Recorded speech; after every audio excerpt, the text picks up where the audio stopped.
In today's video, let's solve a consulting case together.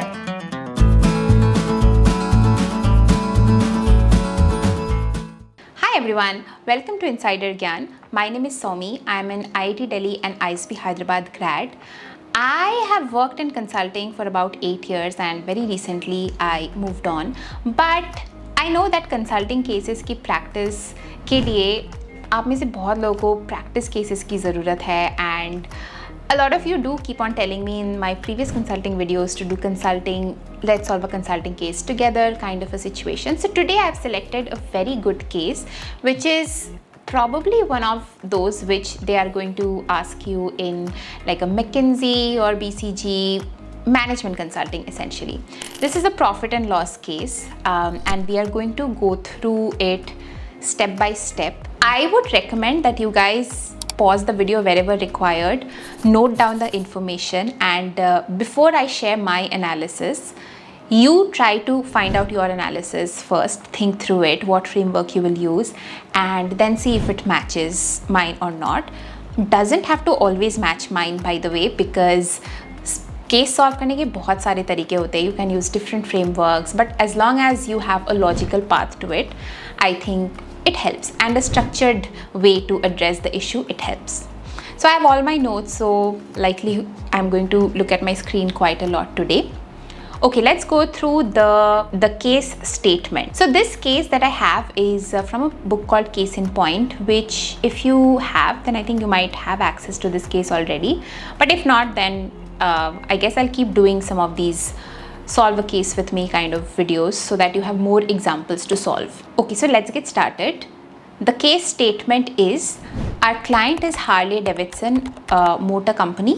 Their stock price fell from $54 a share to $49 a share on news of declining profits. What's going on and how can we turn this around? Typically na management consulting cases ऐसे ही होते हैं, like one statement and then you have to ask a lot of questions to find the answers to different parts, whichever direction you want to move to, and then eventually solve the case. So this one, as you can see, is a little bit open-ended. It does say it's declining profits, so तुम्हें पता चल जाना चाहिए that profit and loss का जो framework होता है, that is the one that you need to use. But it also says the share price is decreasing because of that. So that's another thing to keep in mind. Now, since it's open-ended, I think it's very important for you to validate the objectives. So basically you're going to say something like, the key objective seems to be to grow profits so that in return its stock price can increase. Is there any other objective that we should be aware of? The interviewer is going to give you an answer. In this case, the interviewer said that the idea is also to maintain Harley Davidson's market share. So then you just ask for some time. You will probably ask for some time and develop a framework. In my opinion, the framework that you have to use over here is the typical profit and loss framework, which is profits is equal to revenue minus costs. Revenue is price into volume, and costs can be fixed costs and variable costs as well. One additional thing which I think in this case you should take into consideration is of the market or the economy, especially because stock prices are falling. So ये जानना ज़रूरी है कि market के कारण stock price fall हो रहा है, या industry का problem है कि overall industry is not doing well, yeah, it's a Harley Davidson specific problem. First, before you even go to the profit and loss framework, start with the external questions. Very similar to what I just mentioned. So how is the economy doing? Is the stock price falling due to the market being down, or the motorcycle industry being down, or only Harley Davidson is going down? How are the competitors doing? These are the kind of questions that you will ask in the initial part. Okay. अब उसके जवाब में the interviewer is obviously going to share some information to you. It can be in the form of numbers or it can be in the form of qualitative. And also अगर तुम किसी दूसरे direction में जा रहे हो तो to bring you on track, it's going to guide you a little bit as well. I'm going to share some information that in this case the interviewer shares. Pause the video, take this down because it's going to be helpful. The information is overall industry grew by, the motorcycle industry grew by 5%. Harley Davidson grew by 2%. Less expensive and small bikes category and scooters grew by 8%. 8%. Female riders grew by 12%, and female riders make up for 10% of all motorcycle riders overall. But for Harley riders, it's only 2%. So only 2% of the Harley Davidson riders are females, while for the entire market, 10% are females. So now pause the video and think of some of the analysis that you can come up with before going to the next section. Okay, so the next section is about the analysis. Immediately, there are a few thoughts that should come into your mind. Over here, very clearly you can see that Harley Davidson is not doing as well as the industry. Industry is growing at a faster rate than Harley Davidson. Market is also moving towards small scooters. It seems आजकल small scooters ज़्यादा खरीद रहे हैं लोग, and Harley Davidson is definitely lacking in getting more female riders. So it's very clear over here. At this point, I think you should also ask the interviewer for trends, because last year हो सकता है industry grew by 5%, but last to last year if it grew by 10%, then it's a different story compared to if last to last year it grew only by 2%, right? मतलब it's a growing trend or a declining trend can also tell you a little bit. Anyway, so here are some of the additional data points that also the interviewer shared, so you can take it down. This is for the market share of competitors. Honda is the market leader with 27% market share. Harley has a market share of 24%. Yamaha has a market share of 17%.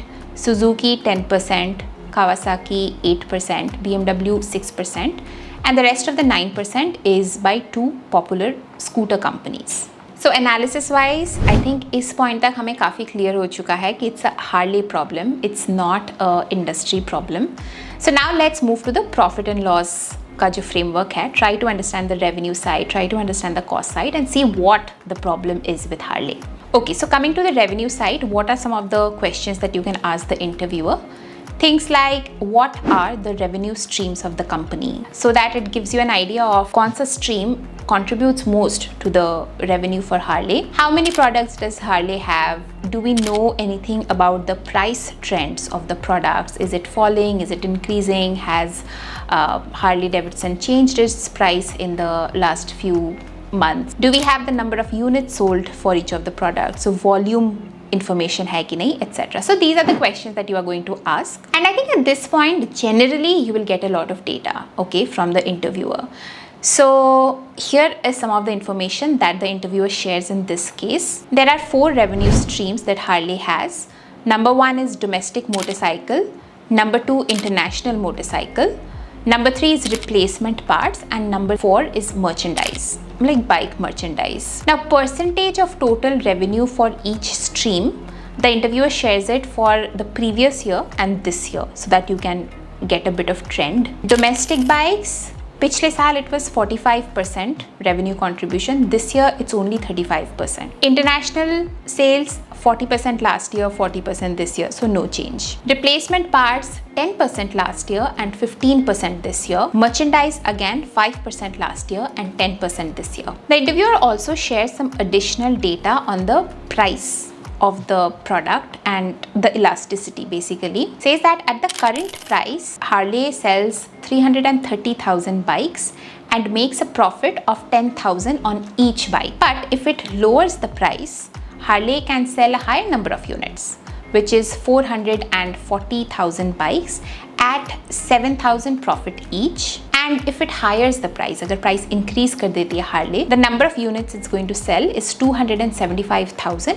at 12,000 profit each. Take a pause again, see what you can make out of this data, what are the analysis points before I share my analysis. Okay, so these are some of the points that I can see over here. Clearly, people domestically are not buying bikes much. That's why the share has gone, the revenue contribution has gone down from 45% last year to 35% this year. But they are focusing more on fixing their bikes and buying a lot of merchandise. That's why the replacement parts have gone up from 10% to 15% and merchandise have gone up from 5% to 10% as well. From a profitability perspective, जो price का data share किया था उन्होंने, price versus profit, if you actually calculate the profit in each of the 3 cases, you will see that at a lower price, when Harley sells 440k bikes, it actually makes lesser profit. It's 3.08 million versus at the current price or even at the higher price, it's going to make a profit of 3.3 million, I believe. Now current price पे and higher price दोनों पे तुम देखोगे कि profit तो same है. So what should Harley do? Now over here a lot of things can come into play, and here is the thought process that you will need to walk the interviewer through. So things like, if you keep the number of, if you keep the price same, then the number of units you are selling is also going to be same. So your market share, you can maintain that way, which was one of your initial objectives, versus if you lower the price, your market share is going to go down because number of units sold will be lesser. Also, more units could also mean sales of more merchandise and more replacement parts. So that's a good thing versus lower number of bikes if you are selling. But on the other side, if you do increase the price of the product, then it'll give a very premium feel to the bike, which is actually one of the value propositions of a brand like Harley Davidson anyway. But at the same time, if you are manufacturing the same number of units, then you are going to have additional inventory. So उस additional inventory का cost होगा. But if you think you can manufacture lesser number of units, then you can also save on some labor costs, right? Like if you have to manufacture only 275k units instead of 330, maybe you can let go of your staff and see if it can get you cost savings. So there is no right or wrong answer here, and without information on each of these things, it's very difficult to get an objective answer. But it is important for you to walk the interviewer through all of these thought processes so that the interviewer knows that you know what to think about and you know what sort of path to follow. Okay, so I think that was the analysis on the revenue side. Now moving to the cost side. Over here, a question that you are going to ask are, what are the different cost items for Harley? What are the fixed costs? What are the variable costs, etc. In this case, the interviewer only tells you that the only cost that matters for this case is the cost of steel, because currently Harley has a contract that is about to expire.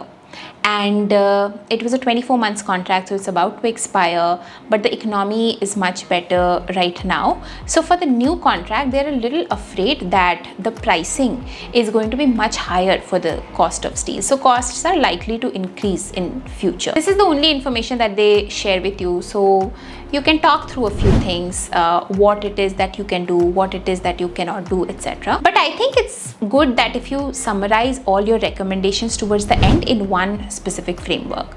So when it comes to actually summarizing the recommendations, at the bare minimum, you need to separate out your recommendations for revenue strategies and cost strategies. And if you go one level up, then you can also separate them out by your short-term strategies and long-term strategies. So एक matrix बन जाएगा and you will have 4 buckets. For the revenue side, what are the short-term and long-term strategies? And then for the cost side, what are the short-term and the long-term strategies? Here are a few things that I have come up with, and probably towards the end, these are the things that you are going to say as recommendations to the interviewer. First, revenue increase strategy. And on the short term, what can you do to increase the quantity sold? If the domestic model is not working, then maybe you can try to potentially sell some of your units internationally and see if it can get you better margins, right? So that's something that you can do in short term. You can also try to increase your replacement parts and merchandise price to get some added margin over there, to get added sort of revenue. But you could also decrease it and sell higher number of parts. मतलब replacement parts तो ज़्यादा नहीं बिकेंगे, but if you reduce the price of merchandise, maybe merchandise will be sold more, right? So you have to identify the elasticity and let the interviewer know that ये सारा analysis करने के बाद ही तुम्हें पता चलेगा what exactly you have to do. But this is one area to explore, to increase or decrease the price for replacement parts and merchandise. Then moving on to revenue long-term strategies. I think the long-term strategies are very clear. It is very clear that Harley is currently not focusing on female drivers. Harley is not focusing on small scooters, which is why their like profits are decreasing increasing, so they should focus on R&D and come up with these products and try to follow the trend. Only then they'll be able to like increase their market share and gain profitability, right? So focus on making products for high growth segments. On the cost side, on a short term, what they can do is stockpile steel. They can stockpile steel at the current price and try to gather as much steel as possible at a lower price before they renew their contract. But at the same time over here, inventory cost एक बहुत important role play करेगा. If you buy too much steel and if you have to hold it in an inventory, there's going to be a cost for that. The other thing that you can probably do is before your current contract expires itself, you negotiate and extend it for a longer period of time at a competitive price. But again, some of the things that will matter over here is the number of supplies that you have, what kind of bargaining power you have in this position versus your suppliers, etc. On the long term side of cost strategies, focus on R&D. They can focus on R&D to come up with cheaper materials which are cheaper than steel but are equally hardy to manufacture some like different kind of bikes, I guess, but at the same quality. They could also think about outsourcing. They could outsource manufacturing or some of the non-core functions that they have to get some cost efficiencies. They could also think about modernizing some of their manufacturing plants to get cost efficiencies in the long run. Just these are some of the recommendations that I could think of. I mean, I'm sure you can come up with a lot of other recommendations as well. Now, this is a good end to the case. At the end, most likely the interviewer is going to ask you to summarize the case for him. You're going to spend 2 minutes summarizing the case and that's it. Baki beach ka discussion, I mean, the interviewer could probably try to throw you off, try to put you in, like not agree to some of your recommendations, try to bring you on path or try to distract you from the path that you are about to follow. Those are different tactics that you have to handle.